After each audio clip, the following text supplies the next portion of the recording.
Notre système de santé fait aujourd'hui face à une transition épidémiologique, avec le développement des ALD, les affections longue durée, comme le cancer, le diabète ou les maladies cardiovasculaires.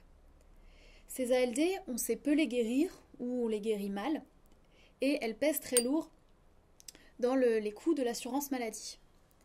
Notre système de santé, qui est pour des raisons historiques basé beaucoup sur le curatif, est inadapté pour faire face à ces nouveaux défis.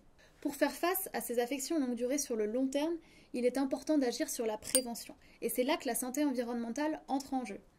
En effet, il s'agit d'agir sur l'environnement, d'abord, l'environnement d'une personne, pour éviter en amont que les affections se développent.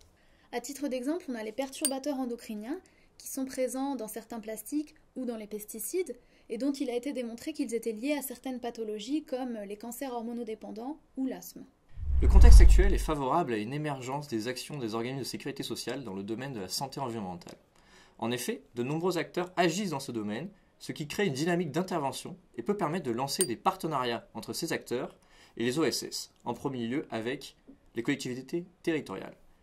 L'État a amélioré la place de la santé environnementale dans ses politiques publiques, à travers notamment le PNSE, mais ces politiques restent limitées, ce qui laisse la possibilité aux OSS de mettre en place des actions.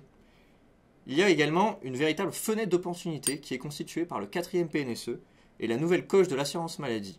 De même, le programme Rénov-GDR et la mission déléguée 33 de l'assurance maladie dans le domaine de la prévention intègrent toutes deux des objectifs en matière de santé environnementale, ce qui permet aux OSS de mettre en place des expérimentations dans le domaine de la santé environnementale.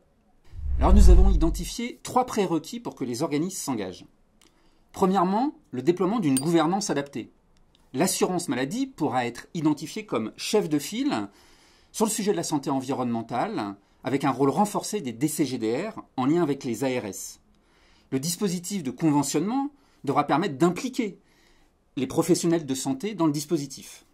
Deuxièmement, le déploiement d'actions sur les territoires, des actions innovantes, partenariales et ciblées sur certaines thématiques, spécifiquement sur le logement et la petite enfance, en lien avec le parcours des 1000 premiers jours, à travers le déploiement de kits.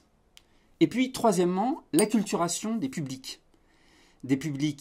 internes, collaborateurs, praticiens conseils, agents de direction, mais également des publics externes, établissements de santé, établissements d'accueil du jeune enfant, ce qui permettra de sensibiliser l'ensemble de ces acteurs. Alors, désormais, il est temps d'agir, place à l'action.